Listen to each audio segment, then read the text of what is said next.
Welcome to the Starting Over podcast. I am your host, Edward Shelton, aka Dark Logos. And in this episode, we are going to be looking at what is a good figure and does it scale. The topic matter in and of itself sort of came up when, in all honesty, I sat back thinking after my last two episodes of the podcast, not the training series stuff, even though you might say, Dark Logos, you bombarded us with a bazillion videos. But really, just not the training series stuff, just the actual episodes. And even more so, my episode with Mega Lotus Man, in which I think that was like episode 34, 35 or 34. In which we're building teams, and the thing that comes to my mind is certain things continue to scale well. Doesn't matter if it's 300 points or 800 points. It always scales upward. It always pays for itself. Then there are other figures that hit a bell curve. They're like, oh, here's my peak of efficiency. Past that, I'm not as good. And so I think that is a really good thing to look at today's show. The thing that really stands out to me, and definitely this is some things I've learned recently through various games that I've played, is there's some figures that are just pure awesome, no matter when you play them at whatever huge point game, large point game, small point game. They're just monsters on the battlefield. They are considered a threat from beginning to end, and they are usually like linchpins of your offense or defense. And then there's other figures that they don't get good unless they're in that specific point range. Outside of those specific point ranges, they're not that functional. They're either overcosted or they don't do enough. But right in this specific point range, they're like perfect. Okay, and you might say like that doesn't make sense. Okay, so imagine with me, we've all dealt with a bell curve, either from school or math or anything along those natures. If you haven't dealt with the bell curve, pretty much what you have is you have a number line, and then you have sort of this wave that goes up and then goes back down.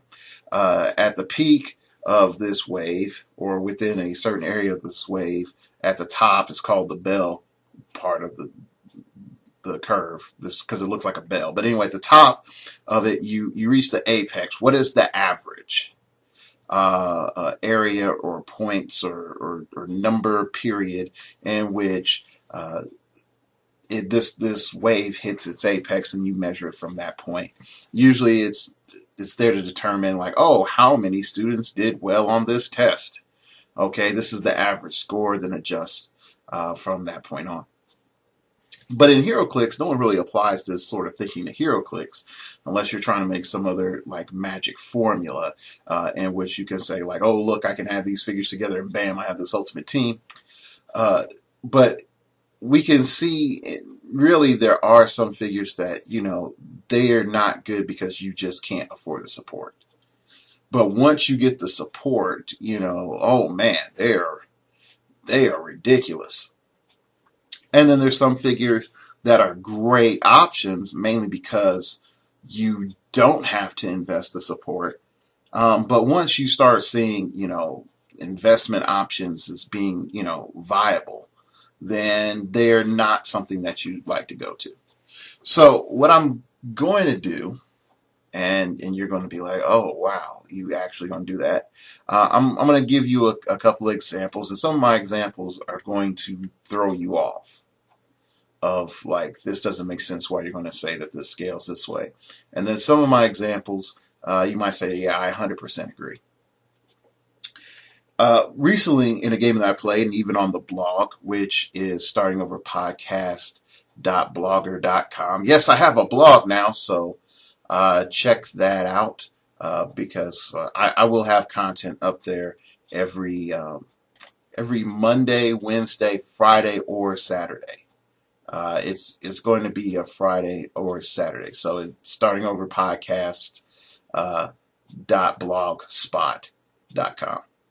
So anyway, on there, I was pretty much talking about yeah, a conversation I had with Dan, and I wanted to make this super uber team for him, and it made me realize, like, okay, these characters or this combination of figures are awesome, and then when you hit this certain point in scaling, uh, it can go from okay to ridiculous. And so the first figure that we're going to look at in scaling is Cypher. Now, you might say Cypher always scales high, but I disagree. Cypher does not always scale high.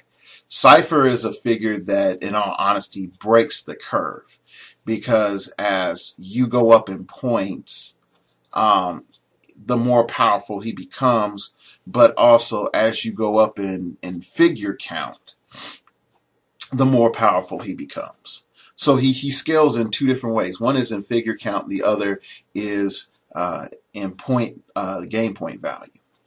So when we look at Cypher, the interesting thing that we can note is, first off, Cypher gives us Perplex, but for a Perplex standpoint, it's a very, very expensive Perplex.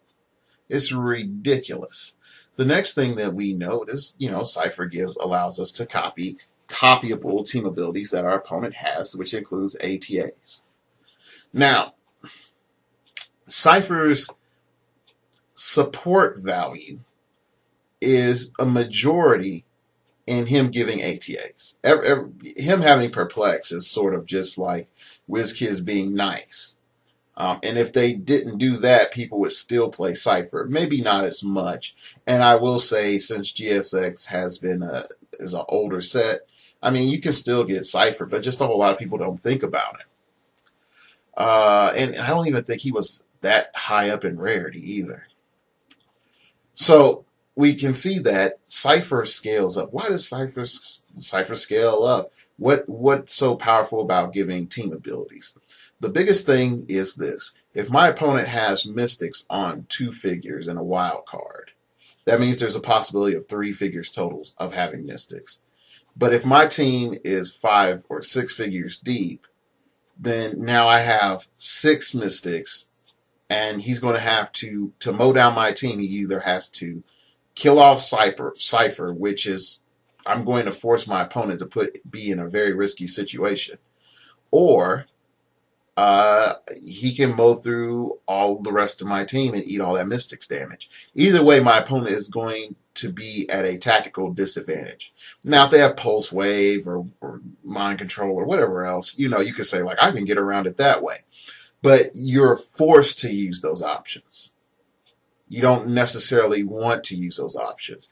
Now you're forced to use your options. If I know that I'm forcing you to use Pulse Wave, that gives me a huge range advantage. Huge range advantage. Okay, so that's a big thing to consider.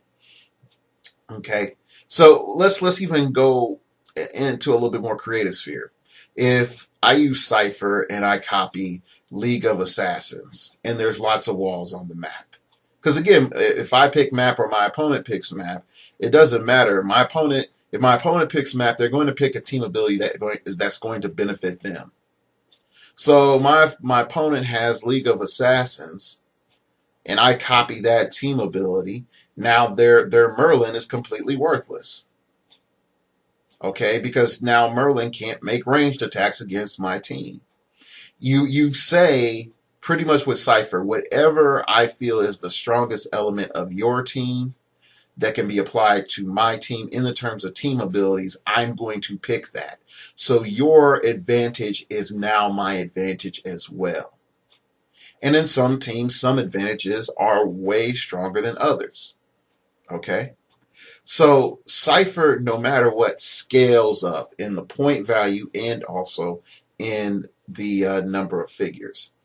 Now, the one time that Cypher's value can drop greatly is if a player quantifies way too much into a few figures, such as, you're playing a colossal, and what ends up happening is you have maybe two colossals on the field. Cypher's value, even though it's a high point game, Cypher's value really isn't that high.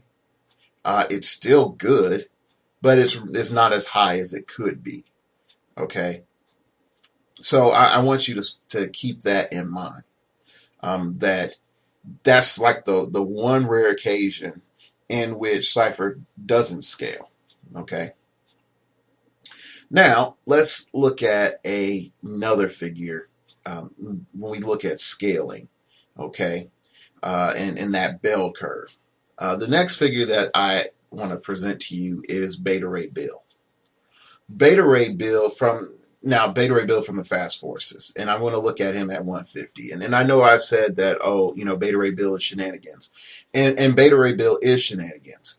The thing about his shenanigans is that his shenanigans are okay at 300. They're with him being 150 points.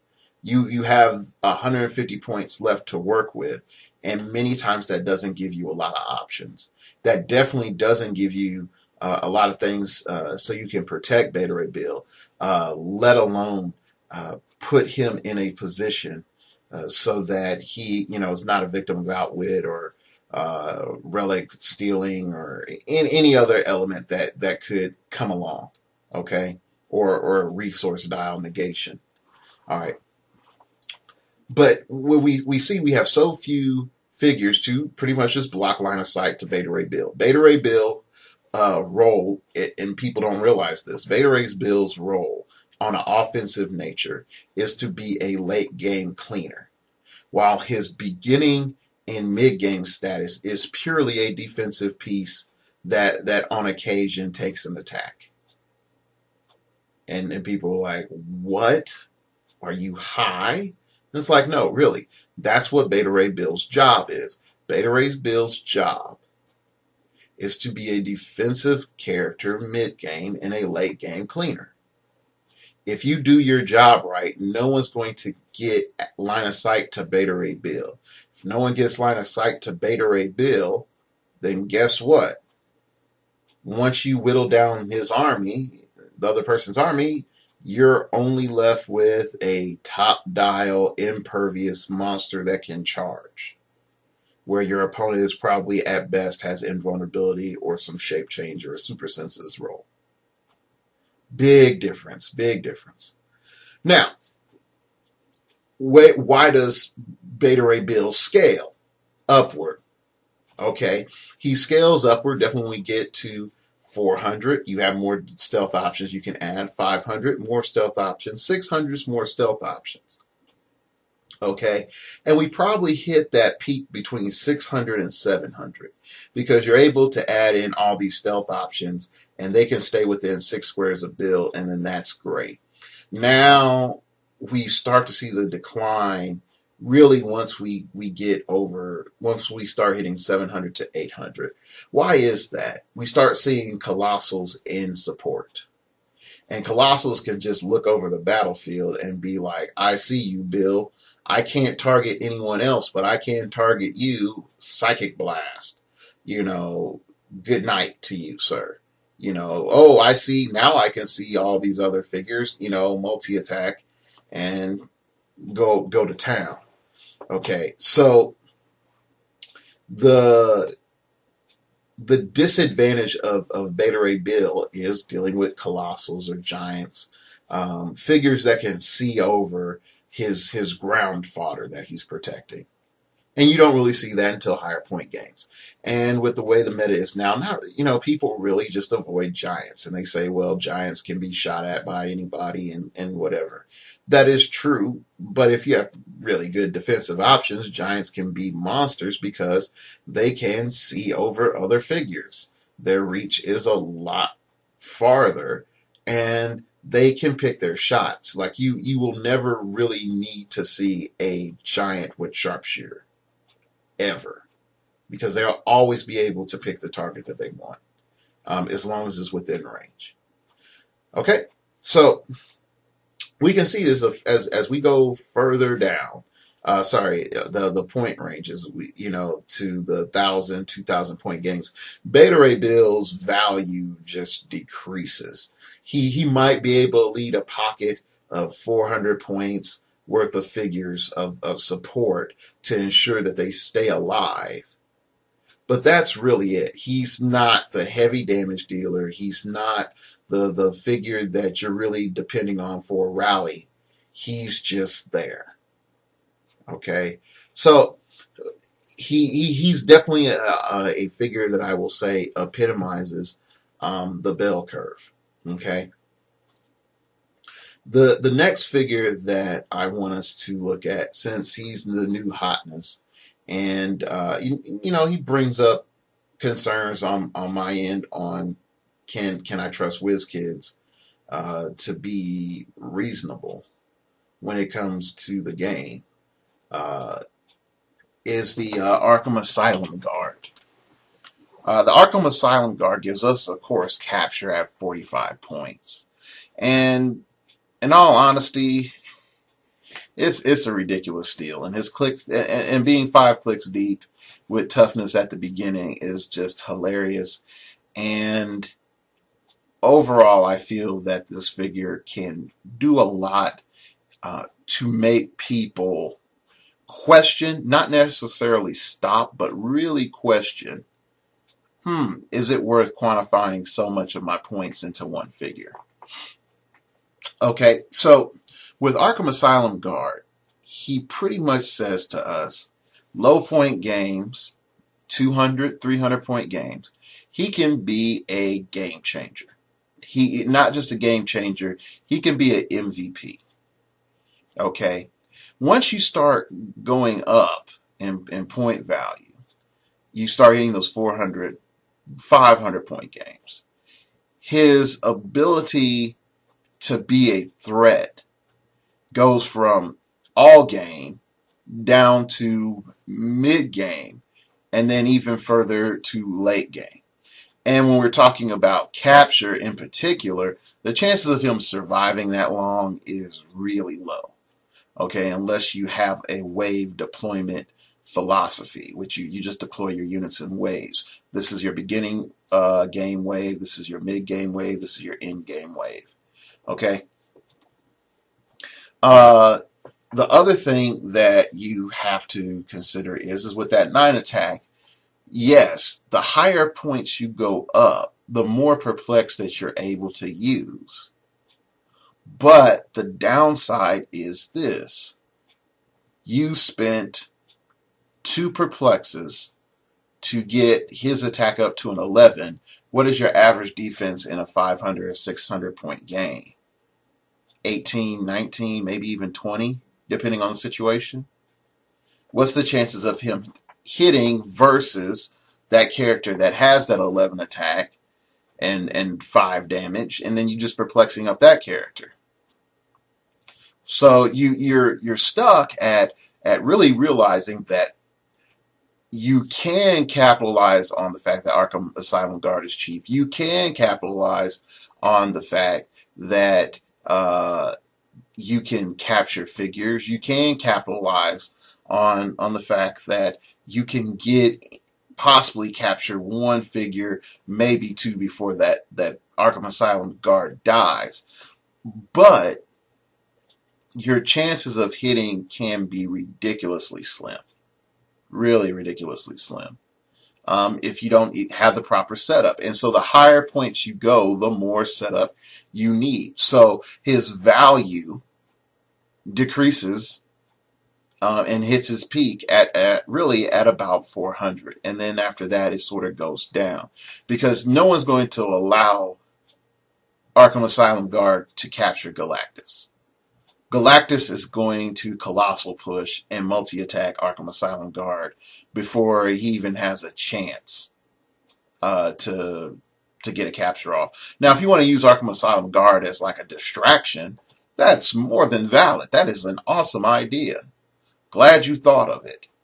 But if you think in reality in a 2,000 point game that Arkham Asylum Guard is going to capture Galactus, unless you have like maybe 15 of them, it's not going to work out. Okay, so that's a example of a figure that just sort of, 300 points and then, goes down. Okay. Another figure that I really want to talk about scaling, just mainly due to the game that I played recently. Uh, it really hit me hard how well this character scales is the Chase Green Lantern Batman. Now, I will say this. This is after me playing him. And so just sort of keep that in mind. This character, I mean, not care playing him, playing against him. This character has an 8 range, which is really good.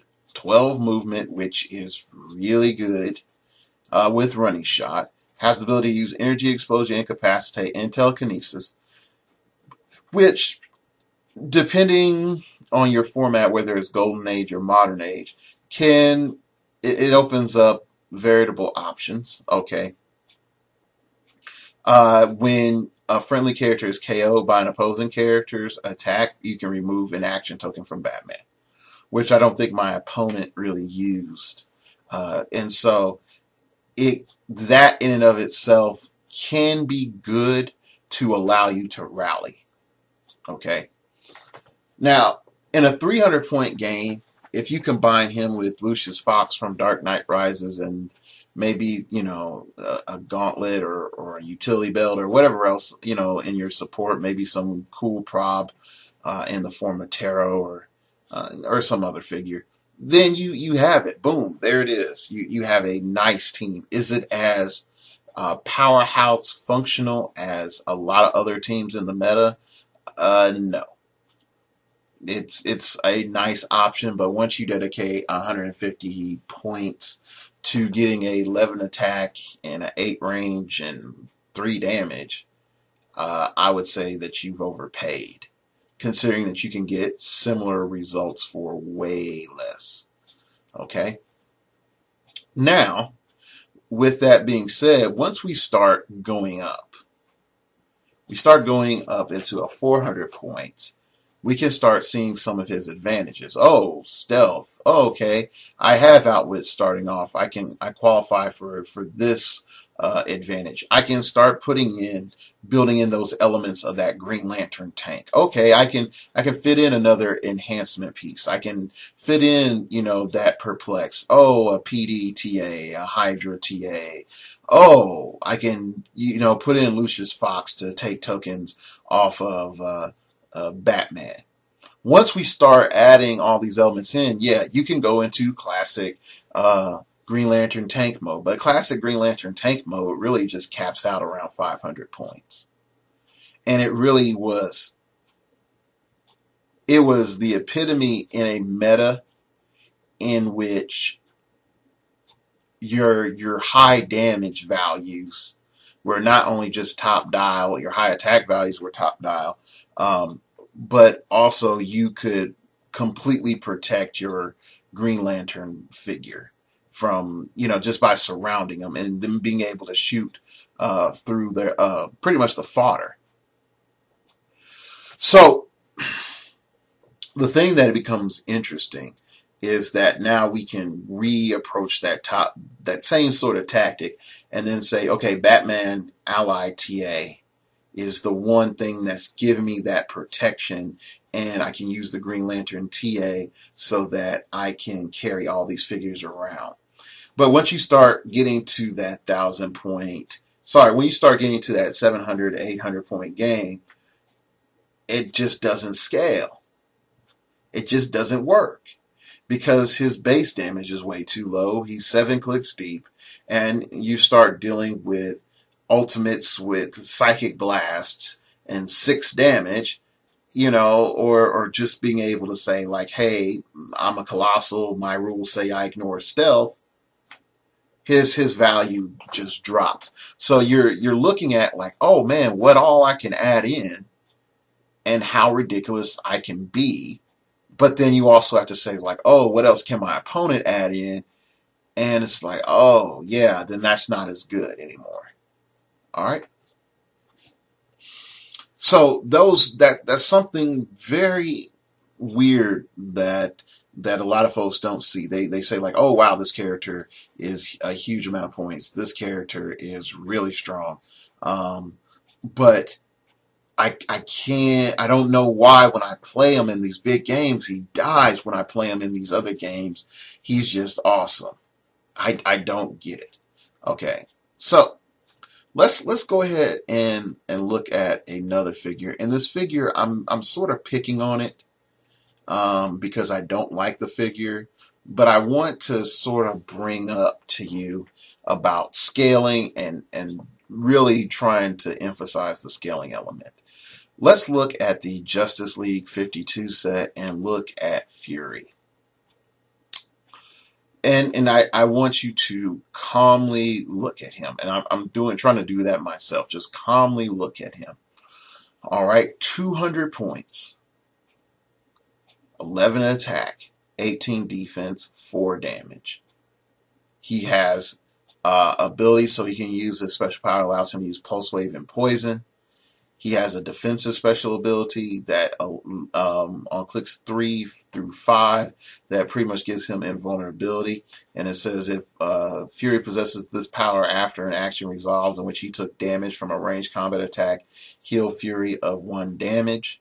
So that can be sort of nice because you automatically, after you get knocked off of Impervious, your opponent has to do pretty much a good significant amount of damage overall to get you off Impervious.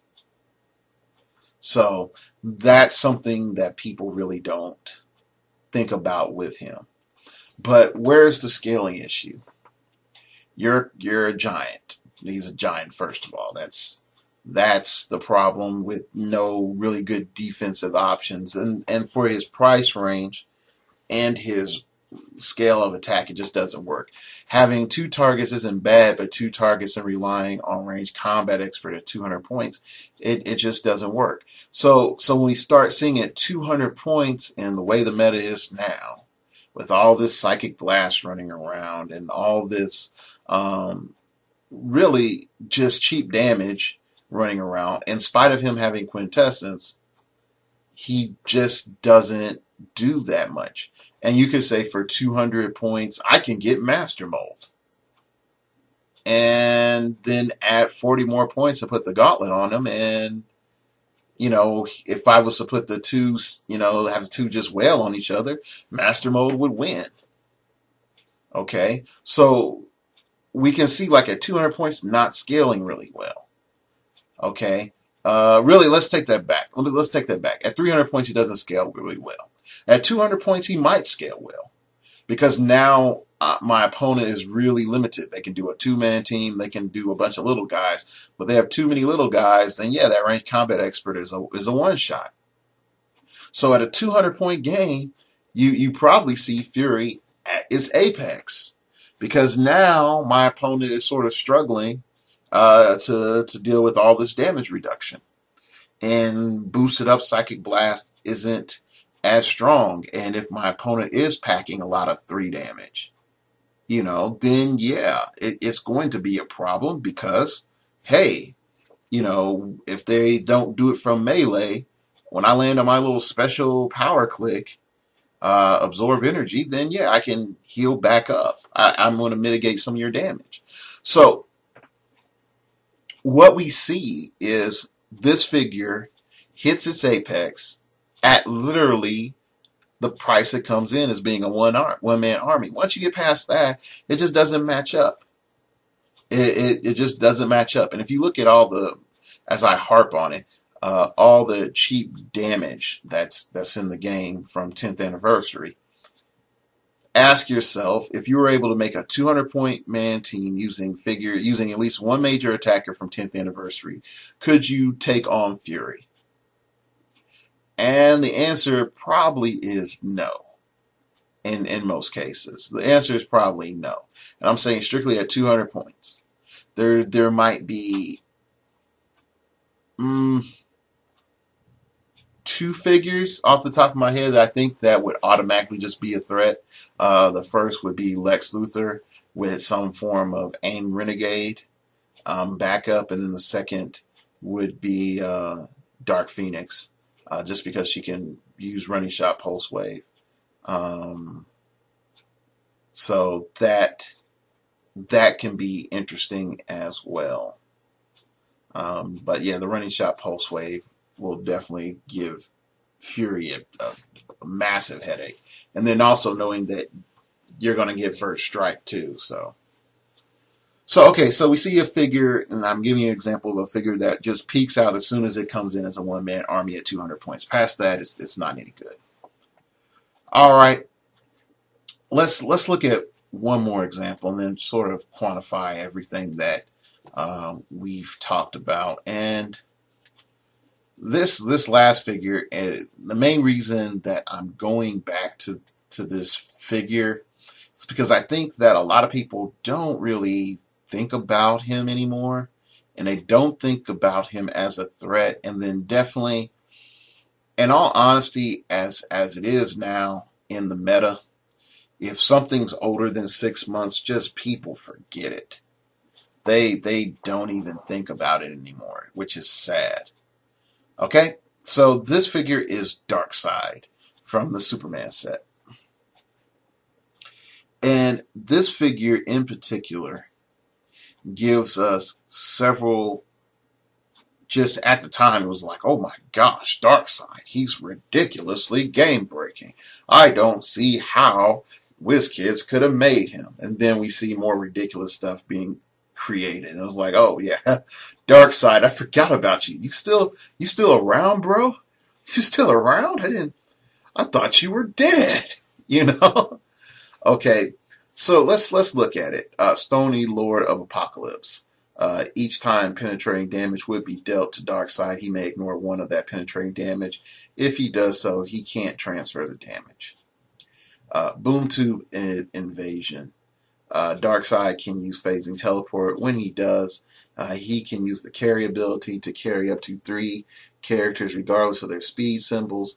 One character of 125 points or less that shares a keyword with Darkseid and was carried by him this turn may be given a non-free action. So, starting off at 300 points. Once we got rid of all those cheap 10-point nurses, Darkseid faded from the meta. There was nothing that was going to keep him stable. You know, there was nothing for him to shrug off his damage to. It's also maybe part of the reasons why, I hate to say it like this, Centurion Void was a lot scarier in the modern age meta, just because, you know, Darkseid, in all honesty, just comes in and causes Centurion Void so many problems. And if Centurion Void pick map, it can be a problem. But if Darkseid picks map, there's literally no way for Centurion Void to hypersonic speed out of anything. So anyway, going on. Now, I know someone's going to say, well, you can have the Centurion Void loop. And I was like, yes, you can have the Centurion Void loop. Okay. But let's go on. Darkseid at 300 points, because of a abrupt meta shift, all of a sudden became not valuable. Then we see him at 400 points, and you start to see the value come in. You start to see him paired up with Bruce Banner, and Bruce Banner AEing into Aussie Hulk. And that gives him certain advantage, because now he has Mastermind fodder that won't die. And he can just, I wouldn't say he's invincible, because of course, like any other player, once you start seeing that your opponent has Mastermind fodder, you just go after the Mastermind fodder. And with Hulk in particular, it can be very, very frustrating. That Hulk in particular can be very frustrating, because you're depending on rolling doubles. And if you add in, because you have the points, defend, now your opponent has to roll higher and higher odds. And so that's when it gets real ridiculous. But I digress. So you can play lots of games with Darkseid, phasing in, Psychic Blast, phasing in, Psychic Blast, phasing in, dropping, a couple of parademons and them taking an attack. So those options are there, but it's really meh at 400. 500 picks up speed. 600 picks up really even more speed, because not only if you decide to play it on Apocalypse keyword, you have a lot more valuable figures that you can sort of drop in. Lashana is like a monster. I love her. Who else can you put in there? Hold on, wait. Lashana, I think, Lashana. Sorry, I said Lashana. Lashana is great. Let me see who else. I think, what was it, like the Parademon Drill Sergeant? Yeah, the Parademon Drill Sergeant can be really good too. You always have Granny Goodness from Justice League is there mainly for fun, but you don't see a brick like her made anymore. She's really deep. Now, the defensive values are sort of meh, but she's really deep. And then you have to understand, back when she was made, a lot of defensive values just didn't. You're talking about 17 being like that new hard cap they were trying to get. And 16s and 15s were okay. They weren't preferable. But you weren't seeing, a ton of, hey, man, I got 11 attack. I got a 12 attack. You didn't really see a ton of that. So,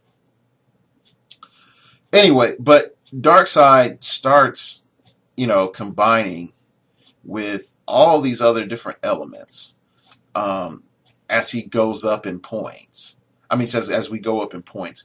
He does get better. If you decide to min-max him and not use the Apocalypse keyword, then he becomes a massive force that is tough to deal with. And he cranks out a ton of damage, and you have to ask yourself, how am I going to get past Darkseid's mastermind? And can I survive just, constantly being blasted, by that 5 damage? And he has Outwit. And he has this great amount of mobility that allows him to get around the battlefield and heal. And if he does take a lot of damage, then you have this ridiculous mind controller on the board. So Darkseid is a threat. Darkseid is a serious threat. But how many people think of Darkseid anymore? And he scales. He continually scales. Even when you start bringing Colossals in the game, he still scales. And you have to ask yourself this with Darkseid too. How many times have I lacked when I've played Darkseid to bring enhancement for him? Really ask that. 12 attack, 5 damage.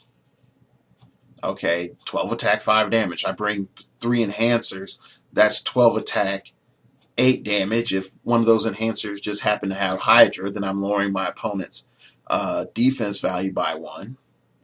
The odds of me hitting are quite high, and the odds of me doing ridiculous damage is quite high.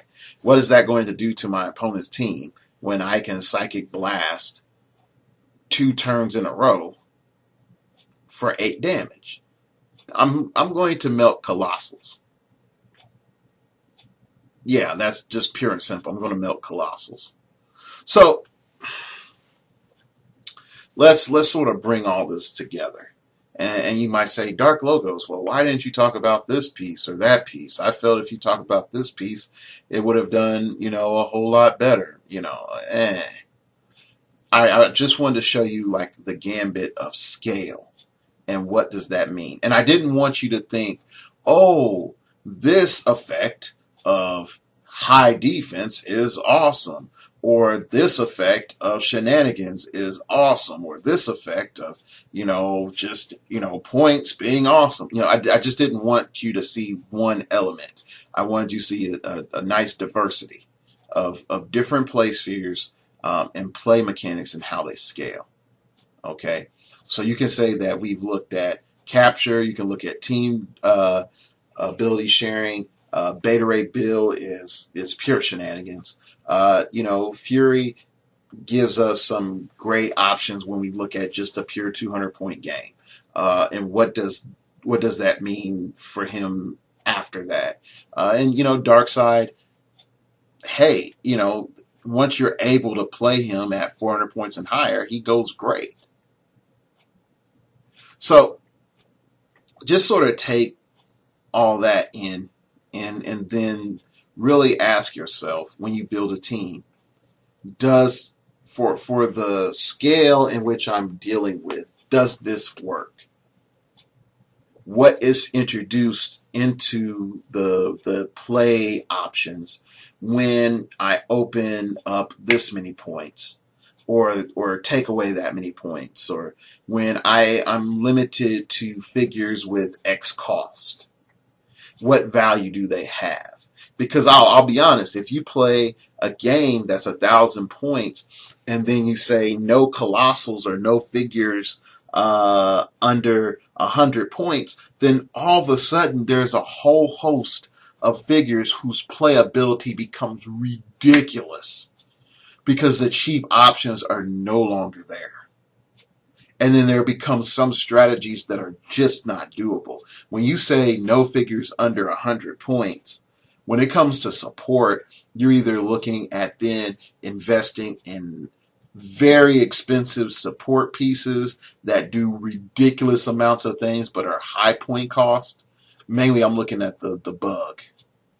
Or you're looking at figures having these support powers just intermittently throughout their dials, and you're depending on luck. Am I lucky enough to stay top dial? Am I lucky enough for him to hit me exactly for 4, 5, or 6 damage? So I can get this support power? Am I lucky enough for this element to kick in? Am I lucky enough for my mastermind to still be in place? Considering, most common figure seen is this Batman or that Batman, or this other attacker. So keep in mind, you have to assess that bell curve based on what's playable. And I'm just presenting to you general what's playable. If I open the play sphere completely open, and it's wide as a barn door, then what is possible? Okay? All right, so if you have any feedback on this show, email me at startingoverpodcast@gmail.com. That's startingoverpodcast@gmail.com. You can also hit me up on Twitter at startoverpod. That's at startoverpod. Yeah, I couldn't fit the whole name inside the Twitter. Also, I am going to be generating a blog. In the blog, the main purpose of the blog is for me to present my own HeroClix notebook in a format so that people can look at my own ideas over time, what I've thought about, what I'm facing, and my input on the meta, and in a more concise format that also benefits you. You might say, well, why am I not putting it on HC Realms? Just right now in the strategy and tactics section, everybody's brain is all over the place, and we're still arguing what is good. And we don't even know what is good. Like something 2 months ago normally would be still considered as, oh, that's still good, and it's now completely obsolete. So I'm putting the blog together just so that we can have a focused discussion on a team or a figure or just ideas in general. All right, that's it. So again, please hit subscribe. We got the YouTube channel, Twitter, @startoverpod, and the blog, startingoverpodcast.blogspot.com. Should have said that. That's startingoverpodcast.blogspot.com. blogspot.com. Lots of original content there for you all. All right, that's it. And remember, we all have to start over sometime.